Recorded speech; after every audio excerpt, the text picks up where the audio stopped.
Dando seguimento, pessoal, na nossa aulinha, então depois da medida do peso, nós vamos trabalhar agora a medida de pressão arterial. Então a pressão arterial, ela deve ser medida pelo menos em 2 tomadas, no intervalo de 4 a 6 horas e no máximo de 7 dias, para a gente confirmar realmente se essa pressão dessa paciente está alterada. É indicativo de ficar sem ter ser medida, sentada com o braço a nível do coração, como é na clínica médica. E quem são os pacientes que a gente tem que atentar e questionar algumas coisas? Aqueles que ingeriram bebida alcoólica, café, vieram correndo, né, não tiveram repouso, esses pacientes estão contraindicados a medir naquele momento, porque senão podem dar medidas falsas. A outra medida é a medida do fundo de útero. Então, a gente aprendeu lá na primeira manobra de Leopold, né, para medir, para justamente ter o segmento desse fundinho de útero, colocando justamente nessa curva e atentar para o P10 e o P90. Então, o bebê que está crescendo direitinho, ele se mantém aqui, seguindo as idades estacional, com o fundo de útero que você mediu, colocando aqui no gráfico. Se ele cai para menos de P10, isso chama atenção para a gente, porque esse fundo não está bom, ele pode estar pequeno. Será que é um bebê que não está crescendo? Será que é o líquido que está pouco? Aí vale fazer um ultrassom de imperativo mesmo e ir atrás desse exame de ultrassom. Ou acima de P90 também. Será que um bebê que está crescendo muito? Então, a mãe diabética com um bebezinho que a curva saiu daqui, ó, em várias medidas ela começou a crescer, isso é importante que tenha ultrassom para seguimento. A ultrassom fetal, a ausculta fetal também é importante, porque é o nosso segundo paciente, a gente tem que ouvir e ver se ele está bem. Como também a percepção dos movimentos. Então, a mãe pode ser orientada a ficar registrando esses movimentos, como pode também fazer de uma forma mais, assim, sistematizada, né? Que a gente chama de mobilograma. Então, a gente pede para ela marcar o horário do início que ela fez e duração de 1 hora, para perceber se vai encontrar no mínimo 6 movimentos. Então, aqui tem só um exemplo de um mobilograma, né, que a gente pede para ela fazer essas medidas. Tem bebês, às vezes, que ela coloca lá, começou a escutar logo depois do almoço, né, 13 horas, e aí vamos supor que 13h20 já tinha alcançado 6. O exame dela acabou, né, então ela colocaria o horáriozinho aqui. Então, no mínimo, ficar em 1 hora em observação, ou o bebê atingindo 6 movimentos nesse período de observação, já acabou o exame. Caso esteja alterada, ela é orientada a procurar a maternidade para melhores avaliações. Lembrando que esse exame é bem subjetivo, é o que ela diz, mas sempre que tiver alguma alteração, tem que ir até a emergência para fazer um Doppler ou fazer uma cardiotoco, algo que pudesse complementar essa investigação. Geralmente a gente estimula essa paciente para ficar de vigilância a partir de 28 semanas. Passando aos exames complementares, nós já falamos, no nosso caso, sobre eles. Aqui eu trago, basicamente, um mnemônico, né, para ajudar, que até o testar aqui, muitas vezes já deve ter conhecido. Se eu não me engano, acho que é do Medicurso, né, a fonte. Mas eu achei interessante trazer e eu fui, assim, um pouco ousada e coloquei duas coisinhas diferentes aqui, que são esses 2 exames, que para nossa população, que a maioria é afrodescendente, é necessário. Então, o T de tipagem sanguínea e fator RH, lembrando que o CUMBIS muitas vezes vai estar aqui presente também, o E de exames de urina, né, barra urocultura, e eletroforese, que eu fui ousadinha e coloquei aí. Os sexuais, HIV, VDRL, hepatite, B e C, HTLV, então de toxos, ou T de toxes. Essa questão do toxes é um pouco confusa, porque pelo Ministério da Saúde ele orienta a pedir só a toxoplasmose, que é o que tem tratamento. E que o citomegalovírus, o rubéola, eles seriam para uma população mais de risco, né, principalmente o cito. Anemia, hemograma e açúcar, glicemia, barra teste de tolerância à glicose. E que seria se repetir? Todos que eu botei o asteriscozinho a gente acaba repetindo. É claro que vocês podem ter curiosidade de olhar outros protocolos e ver que pode ter uma diferença. Por exemplo, tem lugares que pedem para pedir todos os TOSHs, principalmente pensando a nível da pediatria. E o que significa TOSHs? Então, TOSHs é outro mnemônico, né, que a gente tem aqui T de tóxico, R de rubéola, C de citomegalovírus, HIV, como a gente já tinha falado, S de sífilis. Lembrar que aqui em outros entraria Zika, parvovírus, eu coloquei de ossada também Streptococcus do grupo B e HPV. Apesar de que a pediatria não leva em consideração isso aqui, tá? E aí, aqui também o H, na verdade, seria só do herpes. Mas são formas que a gente pode estar preenchendo isso para vocês, para uma forma de memorização. Então, os exames todos seriam esses daqui, tá? No primeiro trimestre, então a gente tenta pedir praticamente todos, para a gente rastrear se a mulher teve alguma infecção sexual, né, que a gente possa fazer algo, se já tem uma anemia, porque provavelmente na evolução do processo gravídico ela pode cursar com anemia, até porque os nutrientes dela vão passar para o bebê. E a cultura de urina, né, a gente recomenda principalmente para diagnosticar bacteriúria assintomática, que é tratada na gravidez. Então, como é que a gente colheria, né? Pedir para fazer a higiene, colher a primeira, desprezar o primeiro jato e colher logo em seguida, tá? E a hiperglicemia também pode ser detectada na gravidez, principalmente pela associação de quando a placenta vai evoluindo e aumentando o volume dela, também aumenta a produção do lactogênio placentário, que é envolvido no metabolismo fetal. Então, a fase catabólica vai precisar da produção, de liberação de muito açúcar. Então, esse hormônio ele vai acabar aumentando a resistência periférica da mãe para liberar o açúcar para o feto. Aquelas pacientes que teriam risco aumentado para um diabetes, essa resistência quando soma do lactogênio, ela pode acabar ficando, né, nesse período estando com o diabetes gestacional. E aí tem um examezinho que a gente tem que solicitar numa data específica, que é entre 24 e 28 semanas, para a gente tentar rastrear esses pacientes que podem desenvolver esse diabetes gestacional. Mas a aulinha de diabetes a gente vai estar em outro momento e a gente vai poder aprofundar um pouquinho na história. Então, pensando no segundo trimestre, eu vou pedir o teste de tolerância à glicose oral e o Cumbis indireto, principalmente para aquelas pacientes que têm o RH negativo. No terceiro trimestre, o Ministério da Saúde, né, no manual dele de 2013, ele traz para você repetir alguns exames, né, que podem ter mudado. O hemograma, o VDRL, né, ele pede, na necessidade do RH negativo, pedir o Cumbis indireto novamente, e as sorologias para hepatite. Lembrar que se a paciente for suscetível a toxoplasmose, ou seja, eu tenho IgM e IgG negativos, ou não reagente, eu tenho que solicitar também. Tá? E lembrar do Streptococcus, né, ali mais ou menos entre 35 e 37. Então, essas 3 rotinas, né, que eu costumo chamar, como falava o professor Dr. Amado, primeira consulta, né, então seria a grande rotina. E lá no terceiro trimestre, a pequena rotina. Então, eu sempre falo muito grande rotina, pequena rotina, ou a gente costuma falar também rotina do primeiro e rotina do terceiro. Lembrar da cultura do estrépito, né? E como seriam os ultrassons? Então, os ultrassons, basicamente, de 11 a 14 é a primeira morfológica, né? De 18 a 24 a segunda, que a gente geralmente vai ver a morfologia, mas já começa a acompanhar a biometria também. E em situações, e no terceiro trimestre, vai acompanhar o que é a biometria, que seria mais ou menos entre 20 e 24. Eu costumo, de uma forma para decorar, brincar com os meninos assim, ó. De 11 a 14, poxa, bem que podia ser 10 a 14, mas de 11 a 14. Depois de 20 a 24. E depois de 30 a 34, que é uma forma de memorizar, mas seria no terceiro trimestre, esta ultrassom para acompanhar a biometria aqui, certo? E as situações especiais seria assim, por exemplo, uma mãe que ela faz uso de neuroléptico. Então, eu tenho uma paciente com epilepsia e vai fazer uso. Então, essa medicação pode interferir na formação de algumas células, inclusive de alguns órgãos, né, por competir com a absorção do ácido fólico, com folato. Então, o que acontece? Elas, obrigatoriamente, eu tenho que pedir um ecocardio fetal. As diabéticas tipo 1 e 2, né, diabetes prévio, elas têm mais chance de ter bebês com alteração no coração. Então, ou seja, essas pacientes têm que ter um ecocardiograma fetal. Que momento eu peço isso? Mais ou menos entre 24 e 28 semanas. E quem são as pacientes que eu pediria Doppler PBF?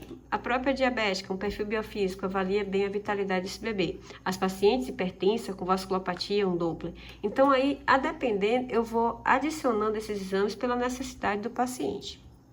E vacinas? Quais são as vacinas que eu tenho que dar para essa paciente? Basicamente, as gestantes, a gente tem que cobri-las com a difteria e tétano e a celular, do pertussis. A hepatite B, principalmente se ela for anti-HBs negativo, e o vírus da influenza, que muitas vezes só consegue a vacina no períodozinhos sazonais do vírus.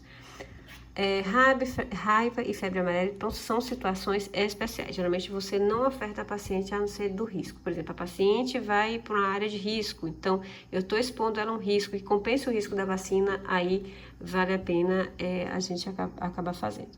As de vírus atenuados não devem ser estimuladas.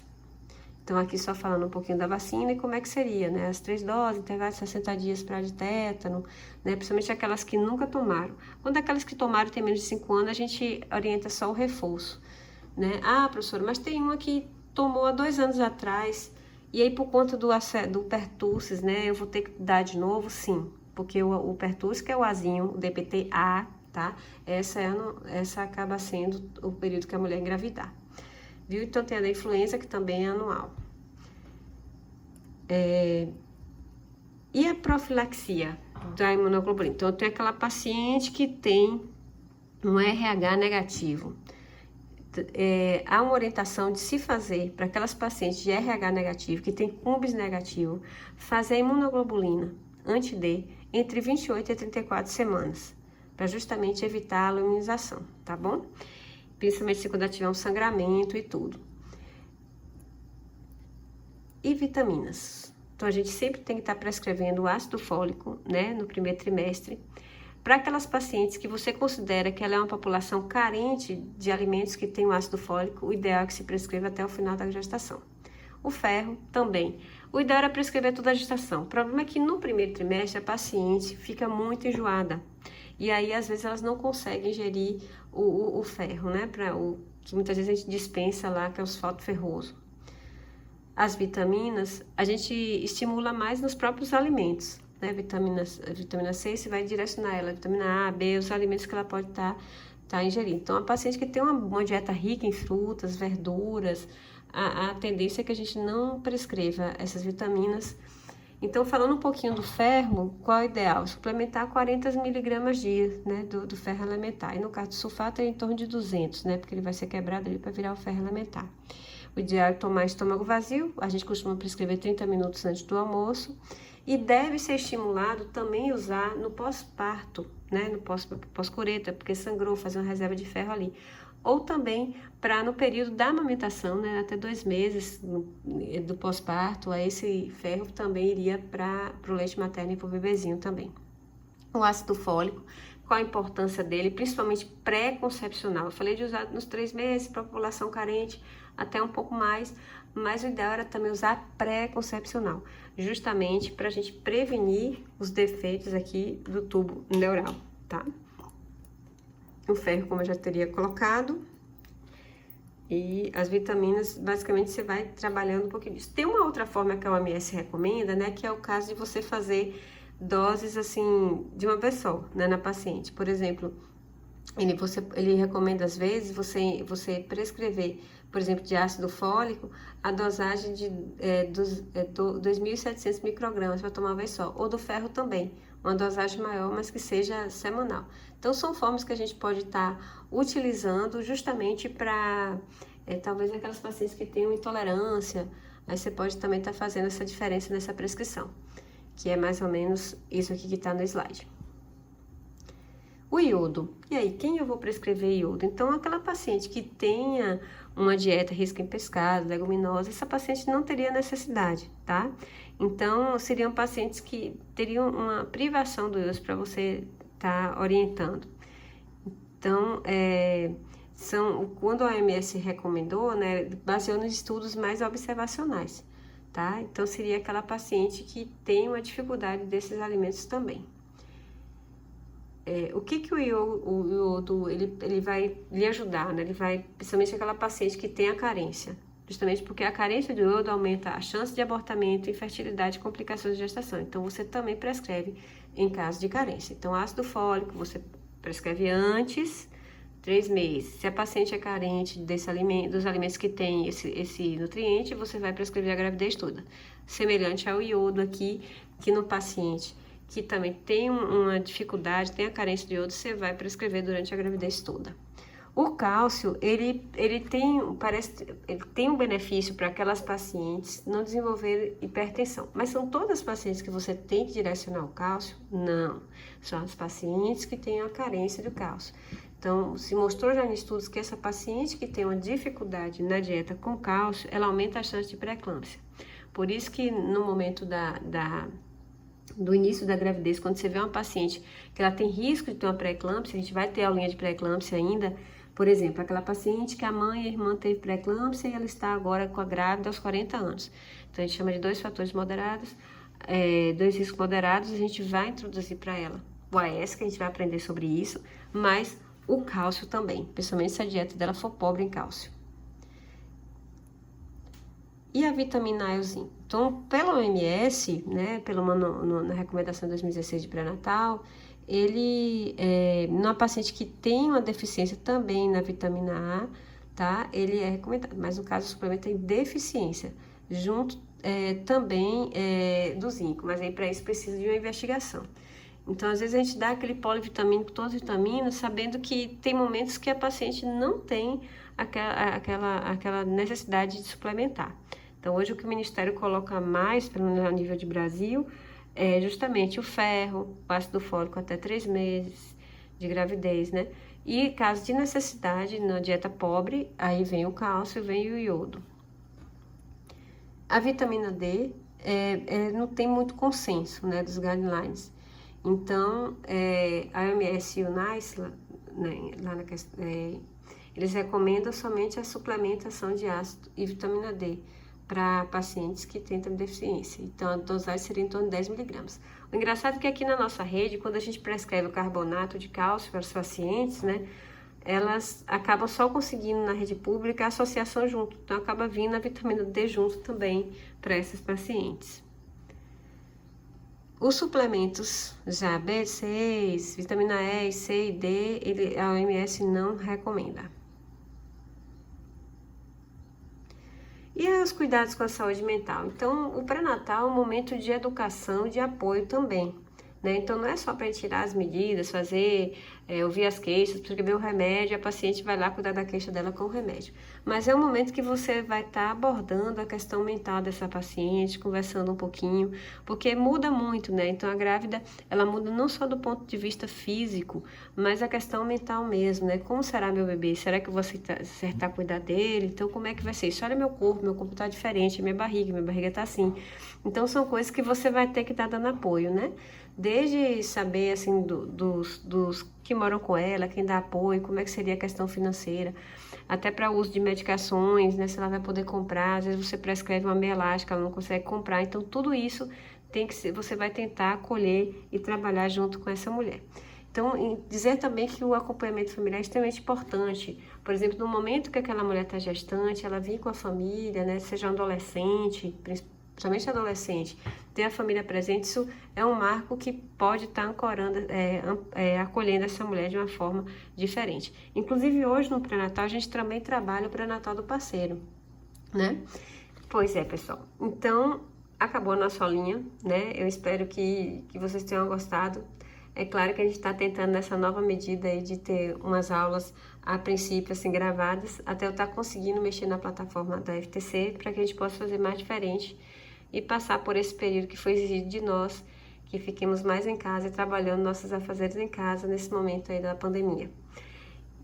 As perguntas eu pensei em vocês citarem um pouquinho no nosso grupinho de WhatsApp, tá? Já que eu acabei só gravando o vídeo e botando nesse endereço do YouTube, tá bom?